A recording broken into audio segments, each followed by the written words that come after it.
Assalamualaikum warahmatullahi wabarakatuh. Halo teman-teman, kembali lagi bersama saya, Muhammad Ilham Maulana dari SMK Negeri 1 Majah. Di sini saya akan mempresentasikan materi dari pengenalan sistem operasi Linux. Langsung saja ke materi yang akan kita bahas. Nah, yang pertama yaitu apa itu sistem operasi. Yang kedua, Linux Everyday dan Everywhere. Yang ketiga, open source dan closed source. Yang keempat, Linux distribution. Yang kelima, Linux arsitektur, Linux kernel. Yang keenam, CLI dan GUI. Langsung saja yang pertama, apa itu sistem operasi? Sistem operasi adalah perangkat lunak utama yang mengelola komputer dan menjadi penghubung antara pengguna, aplikasi, dan hardware. OS juga mengatur pengguna sumber daya seperti memori, prosesor, dan penyimpanan agar semua program bisa berjalan dengan lancar. Tanpa OS, komputer tidak bisa menjalankan aplikasi atau menerima perintah pengguna dengan efektif. Di sini juga ada perangkat lunak utama, komponen inti yang mengelola seluruh kerja komputer, jembatan penghubung yang menghubungkan pengguna, aplikasi, dan hardware agar bisa saling berkomunikasi. Proses booting dimuat saat komputer dinyalakan untuk memulai sistem. Platform aplikasi menjadi dasar agar aplikasi dapat dijalankan dengan stabil. Nah, yang kedua ada Linux Everyday dan Everywhere. Linux ada di banyak perangkat karena stabil, ringan, aman, dan fleksibel. Kombinasi ini membuat Linux cocok untuk perangkat kecil hingga sistem skala besar. Itulah mengapa Linux menjadi fondasi penting di banyak teknologi sehari-hari. Contohnya ada di pesawat, router, smart TV, web server, dan Android. Selanjutnya ada open source dan closed source. Open source membagikan kode sumber sehingga siapapun bisa mempelajari, memodifikasi, dan mendistribusikannya. Sedangkan closed source menyimpan kode secara tertutup, menjadi kontrol tetap berada di tangan pemilik software. Keduanya sama-sama berguna, tetapi menawarkan tingkat keterbukaan dan kontrol yang berbeda. Contoh dari Linux open source. Kode terbuka, transparan, dan bisa diadui oleh komunitas. Cocok untuk kolaborasi, penyesuaian, dan inovasi yang tepat.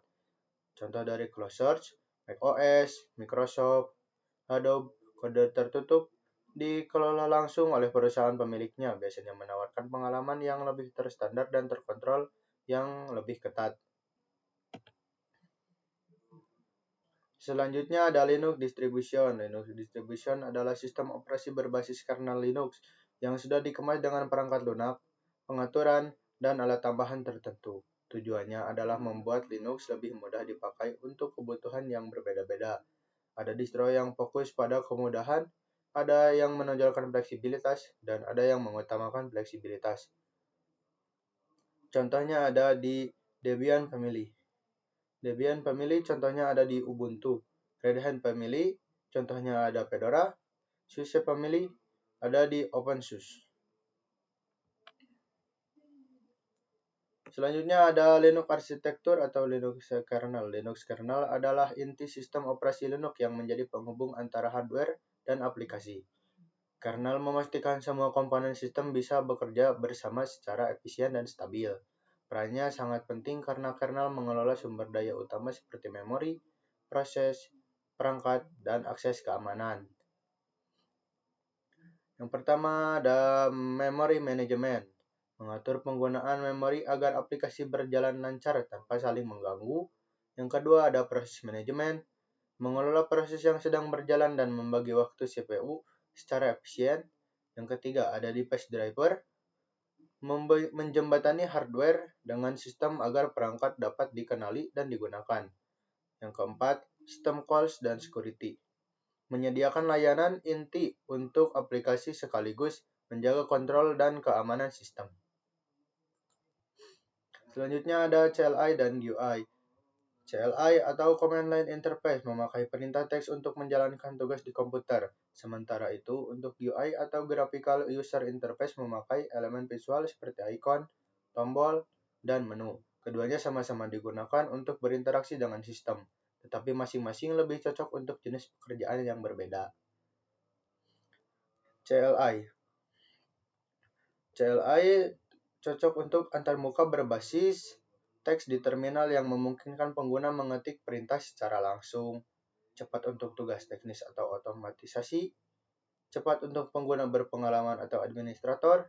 Input utamanya yaitu keyboard. CLI lebih cepat, ringkas, dan sangat efektif untuk pekerjaan berulang, scripting, dan kontrol yang presisi. Sementara GUI cocok untuk antarmuka visual dengan ikon, tombol, dan jendela yang memudahkan navigasi tanpa perlu menghafal perintah. Mudah dipelajari oleh pemula, cocok untuk pengguna sehari-hari.